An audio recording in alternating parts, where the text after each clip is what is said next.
नमस्कार दोस्तों, आज हम जिस हस्ती से आपको मिलवाने जा रहे हैं उनके बारे में मैं व्यक्तिगत रूप से बहुत ज़्यादा जानता हूँ।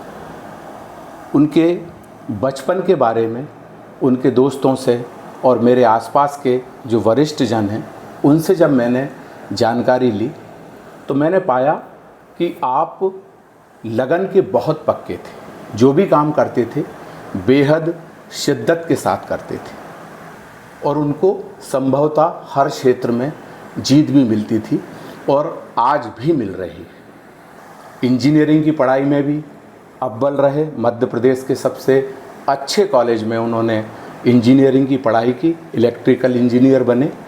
उसके बाद MBA बिजनेस मैनेजमेंट में भी अपने समय में अव्वल रहे और फिर अचानक दुनिया भर के पड़ावों को पार करते हुए आता है 2005।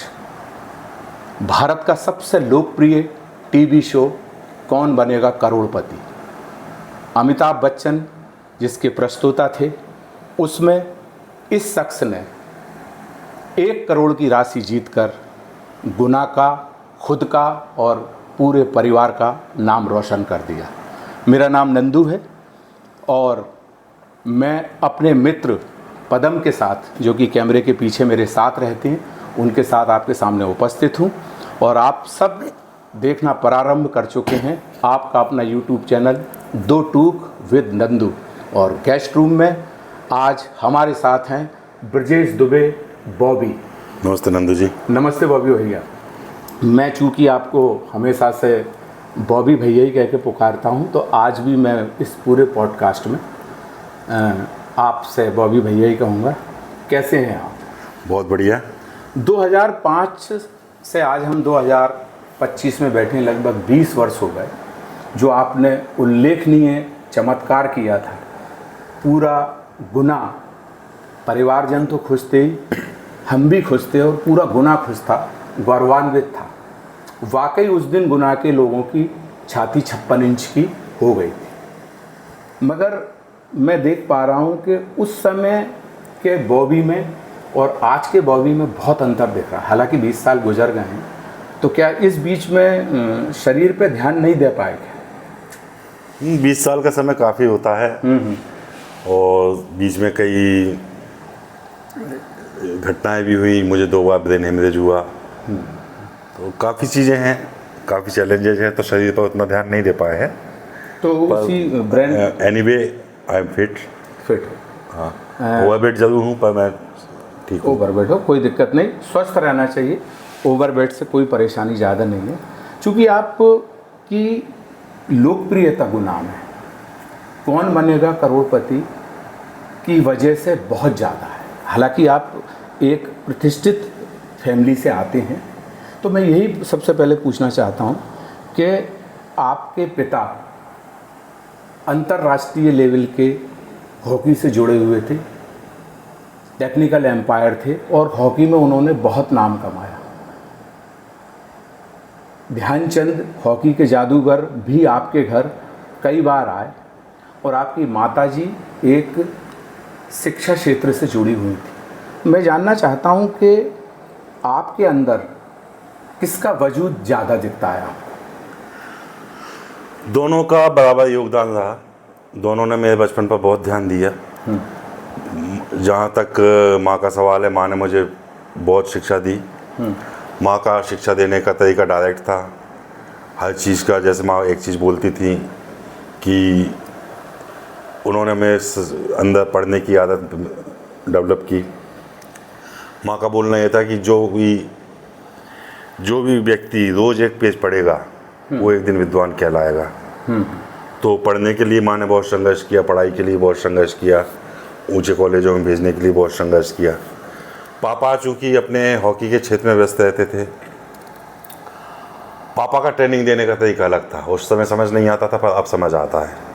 पापा जहाँ भी जाते थे हॉकी में, मैं बहुत छोट बचपन से, जब मैं 5-6 साल का था, पापा मुझे अपने साथ लेकर जाते थे।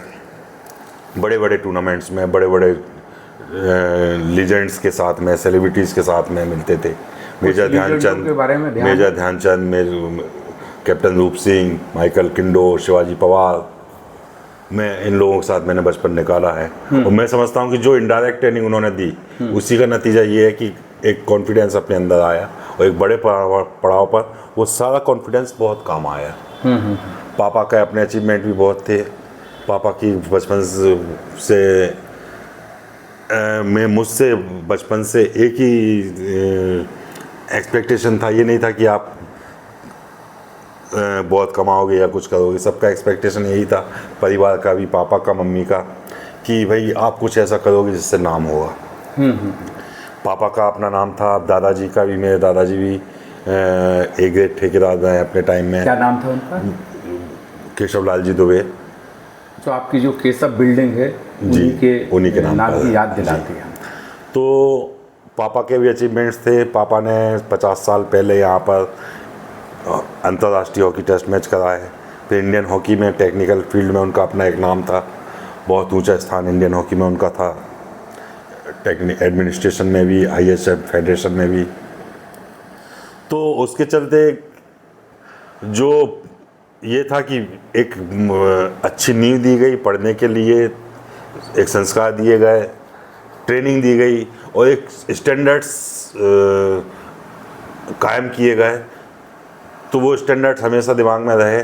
उसकी वजह से बहुत उतार चढ़ाव जीवन में आया, लेकिन एक हमेशा रहा कि कुछ करना है, कुछ कर सकते हैं। आज जो आप जो कुछ भी हैं वो ये मान के चलते हैं कि माता पिता द्वारा दिए हुए संस्कार की वजह से ही। हाँ, माता पिता, संस्कार, अपने गुरु जी, टीचर्स लोग, सब लोग। शिक्षा की बात करें, आप शिक्षा के क्षेत्र में आपने अगर समय की बात करें 1988 से लेकर 90, 92, 94, 95 के बीच में आपकी उच्च शिक्षा हुई। उस समय आपने बहुत पूरे क्षेत्र में, मोहल्ले भर में, पूरे गुना में आप अच्छे पढ़ने वाले बच्चों में जाने जाते थे। इंजीनियरिंग आपने कहाँ से की? मैंने MACT भोपाल से, जो अब MANIT है, मौलाना आज़ाद प्रौद्योगिकी महाविद्यालय। किस विषय से? महाविद्यालय इलेक्ट्रिकल इंजीनियरिंग। Electrical engineering. और उसके बाद MBA किया? MBA कहाँ से? MBA सागर यूनिवर्सिटी, डॉक्टर गौर यूनिवर्सिटी से, सागर से। तो ये सब MBA आपका लगभग 1997 तक ख़त्म हो गया था। जी।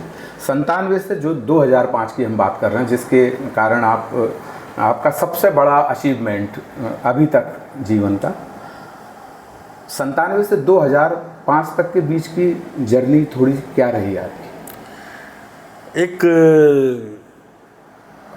जो ग्रेजुएशन के बाद जो कहते हैं, कुछ जॉब भी किए, कुछ अपने बिजनेस भी किए, फाइनली अपना यहाँ पर कैरियर, चूँकि गुना में ही रहने का मन था, तो गुना में एक इंश्योरेंस प्रोफेशनल सर्विस के तौर पे मैं अपने काम शुरू किया। ये सब चलता रहा। बीच में सबसे बड़ी घटना जो हुई मेरी ज़िंदगी की, सबसे अच्छी घटना, बीच में मेरी शादी भी हुई। कहाँ हुई शादी? मेरी शादी जबलपुर के पास में डिंडोरी, वहाँ पर हुई थी।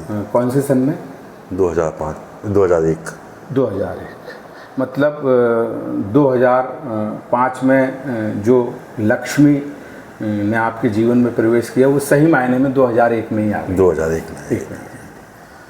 बाकी सब बातें भी आपसे मैं करना चाहूँगा, मगर वर्तमान में थोड़ा बहुत, चूँकि आपने बताया कि आपके पिता अंतर्राष्ट्रीय स्तर के हॉकी के सहयोगी रहे हैं, देश की हॉकी में उन्होंने बहुत सहयोग दिया है। और आपने बताया कि दुनिया भर के आप लीजेंड खिलाड़ियों के साथ आपने बचपन बिताया। वर्तमान में आप DHA के सचिव के रूप में कार्य कर रहे हैं। कुछ दिन पहले आपने एक महिला विमेंस हॉकी बहुत अच्छा टूर्नामेंट करवाया और बहुत हद तक वो सफल भी रहा। हॉकी के बारे में थोड़ा हम जानना चाहते हैं कि गुना हॉकी का क्या स्तर है, गुना हॉकी का कोई भविष्य है क्या, इस बारे में थोड़ा। गुना हॉकी का अच्छा पोटेंशियल है और बीच में कुछ इंफ्रास्ट्रक्चर की कमी के कारण खेल दिख नहीं रहा था। हालांकि कोच मेहनत कर रहे थे और बच्चे भी मेहनत कर रहे थे, पर चूंकि यहाँ पर कोई आयोजन नहीं हुआ था और यहाँ पर इंफ्रास्ट्रक्चर नहीं था, तो एक बहुत लंबा गैप आया। कोविड की वजह से भी गैप आया। पर अब एस्ट्रोटर्फ है और हॉकी रिवाइव हो गई है। अब जो काम जो बीच में एक हमारे हॉकी प्रेमियों ने एक जोत जला के रखी थी, ऐसा लग रहा था कि कुछ हो नहीं रहा, लेकिन अंदर ही अंदर काम हो रहा था, एक जोत जलाकर रखी गई थी। तो वो जोत अब दिखने लगी है। हमारे बच्चे एकेडमीज में हैं, हमारी बच्चे एकेडमीज में खेल रही हैं।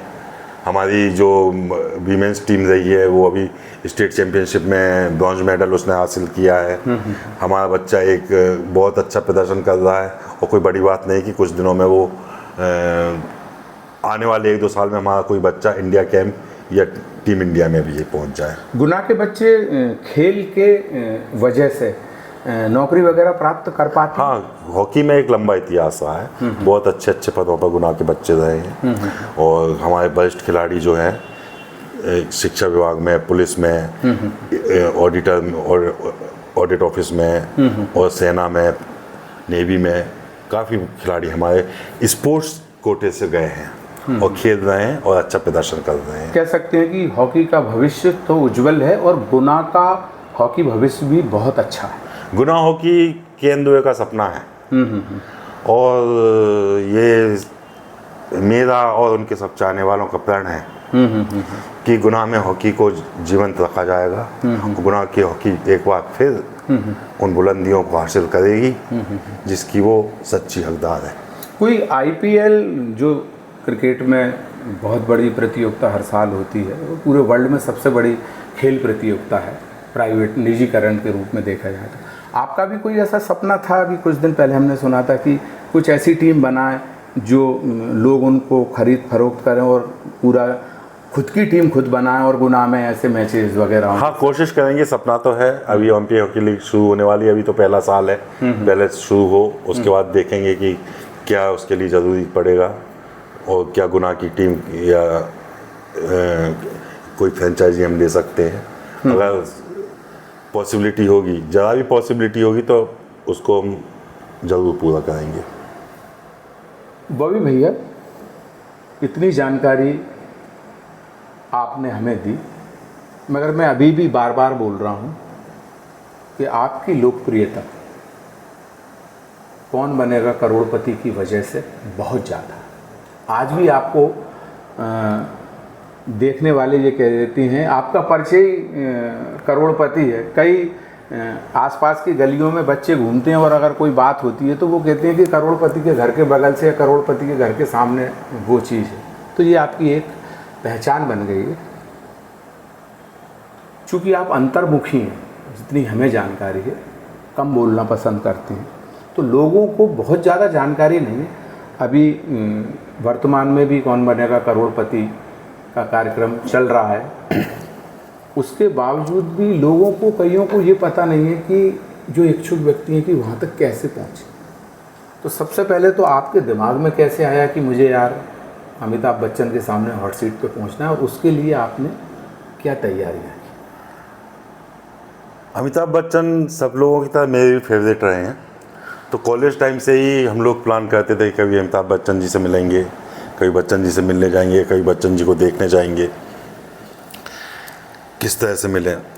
तो हुआ यूँ कि एक बार मैं और मेरी पत्नी दोनों केबीसी देख रहे थे, तो बातों बातों में मैंने कहा यार इनसे मिलना नहीं हो पाया अभी तक।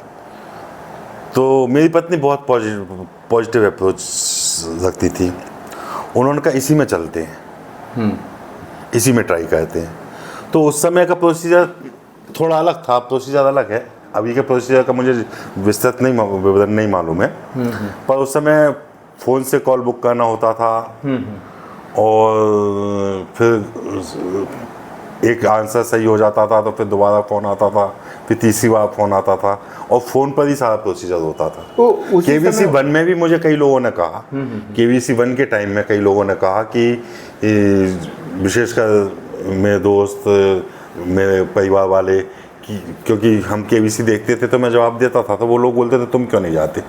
तो उस समय हमने ट्राई किया, लेकिन उस समय टेलीफोन फैसिलिटीज उतनी, नेटवर्क उतने स्ट्रॉन्ग नहीं थे, छोटे शहरों के लोग कम पहुंच पाते थे, क्योंकि नेटवर्क इतने, बिल्कुल एसटीडी लाइन का, एसटीडी का ज़माना था, तो इतने स्ट्रॉन्ग इतना बड़ा नेटवर्क नहीं था कि छोटे शहरों के कॉल लग पाएँ। जी। पर KBC 2 के आते आते स्थिति बदल चुकी थी। तो जो मेरा सिलेक्शन हुआ उसमें फ़ोन का ही प्रोसेस था। अब प्रोसेस तो कुछ अलग हो गया, मुझे मालूम नहीं है क्या है एग्जैक्टली, पर कुछ इंटरव्यूज़ होते हैं, कुछ जूरी होती है, कुछ एग्जामिनेशन भी होता है, इस तो टाइप से फोन होता है। आते थे, आपने उसके पूरे जवाब दिए? पूरे जवाब दिए। उसके बाद वहाँ से फाइनल कॉल आया कि आपका सिलेक्शन हो गया है।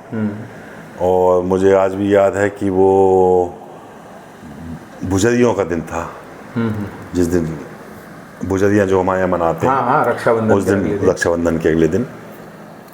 तो उस दिन कॉल आया कि आपका सिलेक्शन हो चुका है, हम आपके लिए प्रोसीजर समय बताएंगे जो भी।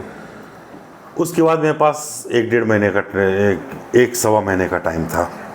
उस सवा महीने के लिए फिर हमने जब मैं कहता हूँ तो मैं, मेरी वाइफ, मेरे भाई अभिषेक और हम तीनों चारों ने बैठ के प्लानिंग की।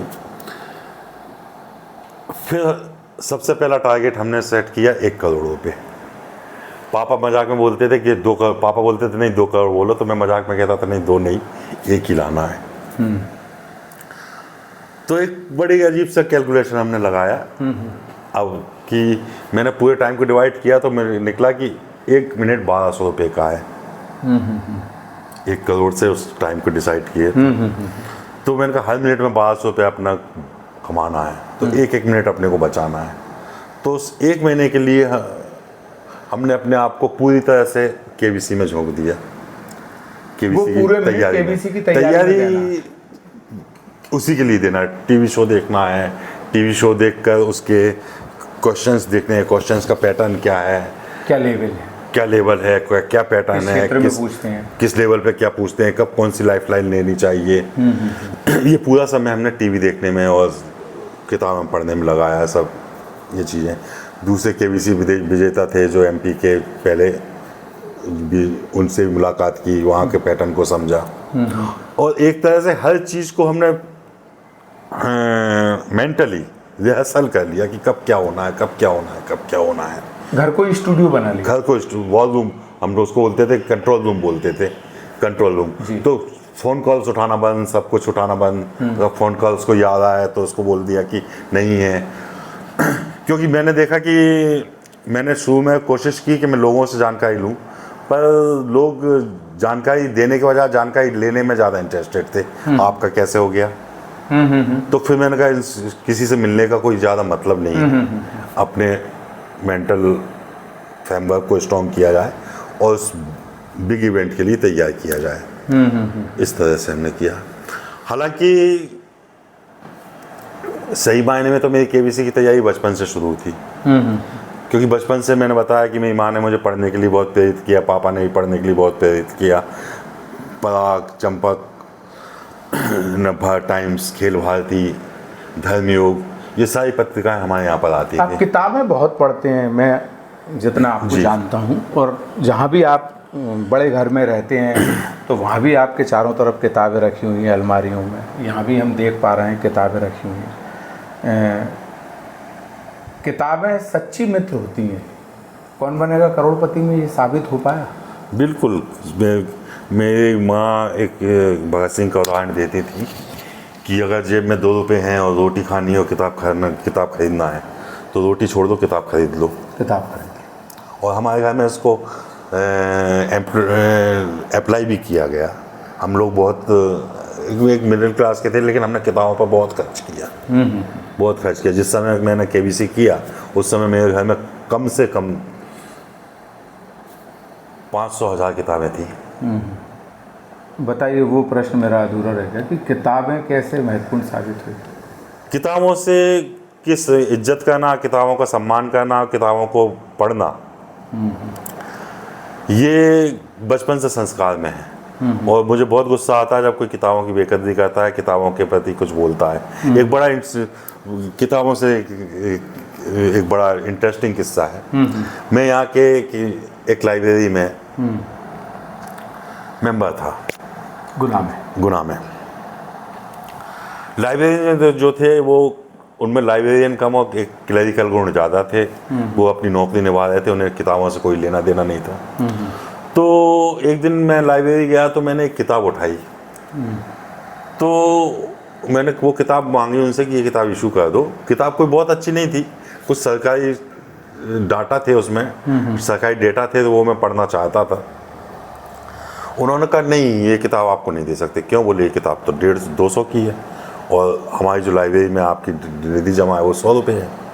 तो मैंने कहा मैंने तो ऐसा कहा नहीं था कि आप कितना जमा करो। आप किताब की बात कर रहे हो कि ये 200 की, तो मेरी नज़र में तो ये 25 रुपये की भी नहीं है, इसमें कुछ डेटा हैं। ये मुझे मालूम है ये किताबें कैसे छपती हैं और कैसे बिकती हैं और कैसे लाइब्रेरी में सप्लाई की जाती हैं। वो डेटा मैं लेना चाहता हूँ, इसलिए मुझे तो इसकी दो कीमत कुछ भी नहीं है, क्योंकि ये अलग टाइप छपा हुआ मूल्य ज़्यादा था। हाँ, बोल नहीं वो ऐसा, उनको एक लाल फीता शाही वाले लकीर के फकीर आदमी थे। तो मैंने कहा अच्छा मैं क्या कर सकता हूँ? बोले आप तो, मैंने मजाक किया उनसे, मैंने कहा 100 रुपये तक की किताबें ले जा सकता हूँ। बोले हाँ। तो मैंने कहा देखिए, मैं गया तो मैंने देखा तो जयशंकर प्रसाद, राधा कृष्णन, प्रेमचंद, इन सब की किताबें पुरानी रखी हुई थी, उन पर 2-2 रुपये अंकित था। 2-2 रुपये। तो मैंने कहा अब इसको क्या मानोगे आप, 2 रुपये की? बोले हाँ। तो मैंने कितनी ले जा सकता हूँ? 100 से नीचे। बोले 100 से नीचे की। तो मैंने 4 किताबें उठाई, मैंने कहा देखो ये मैं ले जा रहा हूँ और ये वापस अगर नहीं करूँगा तो तुमको मालूम नहीं कितना नुकसान हो जाएगा। पर उनको समझ नहीं आता, नहीं आया उनके लिए वो। मैं लाया, फिर मैंने वापस भी की, जमा भी करके आया, तब भी उनको समझ में नहीं आया कुछ। पर अंततः ये हुआ कि जब मेरा एक बहुत बड़ा क्वेश्चन उन्हीं किताबों में से आया था। कौन सा वाला? राधा कृष्णन। उसमें किताबों में राधा कृष्णन जी की किताब थी, विदेश में शायद किस, हाँ, धर्म संस्कृति पे जो था वो। हाँ। तो ये चीज़ें हैं किताबों की इज्जत, जो किताबों का पढ़ना हुआ, किताबों का ज्ञान, उसका कोई मुकाबला नहीं है, उसका कोई सानी नहीं है। किताब 2 रुपये की थी, मगर उससे प्राप्त हुए 50। तो किताब जो होती है वो उसके ऊपर क्या छपा है, हाँ। उससे नहीं होती, उसके अंदर क्या है उससे किताब की वैल्यू होती है। बॉबी भैया, आपसे बातचीत करके हम इस निष्कर्ष पर पहुँचे कि आपकी सफलता में सबसे बड़ा सहयोग आपके ज्ञान का रहा, आपने जो शिक्षा प्राप्त की उसका रहा, आपके माता पिता ने जो संस्कार दिए खासकर शिक्षा के क्षेत्र में उसका रहा। हम ये जानना चाहते हैं गुना के बच्चों के लिए कि आजकल हम देख रहे हैं कि पढ़ाई का सिस्टम इतना चेंज हो गया है कि इंटर के बाद बच्चे को बाहर भेजना पड़ता है। हमारे निकटतम शहरों में बच्चे पढ़ने जा रहे हैं और सफल भी हो रहे हैं बहुत हद तक। तो शिक्षा के क्षेत्र में आपकी सफलता सबसे अविस्मरणीय और उल्लेखनीय रही। बच्चों को क्या संदेश देना चाहें? बच्चों को यही चाहिए कि केवल रोजगार की दृष्टि से नहीं, बल्कि एक जीवन की संपूर्णता के हिसाब से भी वो शिक्षा पर और ज्ञान पर फोकस करें। व्यवहारिक ज्ञान। हाँ, व्यवहारिक ज्ञान, व्यवहारिक। हाँ। और शिक्षा के अलावा अपने स्वास्थ्य पर अच्छी आदतों को अपनाकर अपने स्वास्थ्य पे ध्यान दें सब, जिससे वो कि एक संपूर्ण शिक्षित, उनका संपूर्ण विकास हो पाए और समाज को अच्छे नागरिक मिले। और हर बच्चे को कम से कम ग्रेजुएशन तक अपनी शिक्षा पूरी करनी चाहिए। हमको भी कोशिश करनी चाहिए कि हमारे आसपास अगर कोई बच्चे ऐसे हैं जो पूरी नहीं कर पाए तो हम उनको प्रेरित करें कि कम से कम हर बच्चा शिक्षित हो, हर बच्चा अपनी ग्रेजुएशन पूरी करे, तो एक समाज में एक अच्छे नागरिक बनेंगे और एक अच्छा समाज बन पाएगा। तो दोस्तों, ये थे ब्रजेश दुबे बॉबी, जिन्होंने अपनी सफलता की कहानी हमारे चैनल के माध्यम से आप तक पहुंचाई। हमें उम्मीद ही नहीं, पूर्ण विश्वास है कि जो दर्शक इस कार्यक्रम को देख रहे हैं उनमें से अगर एक भी शिक्षा के माध्यम से, ज्ञान के माध्यम से अगर ब्रजेश दुबे बॉबी बन पाया तो हम मानेंगे कि हमारा ये पॉडकास्ट सफल हुआ। बॉबी भैया, आपने अपना कीमती समय हमें दिया। आपका बहुत बहुत धन्यवाद। नमस्कार। बहुत बहुत धन्यवाद नंदू भैया, बहुत बहुत धन्यवाद पदम जी।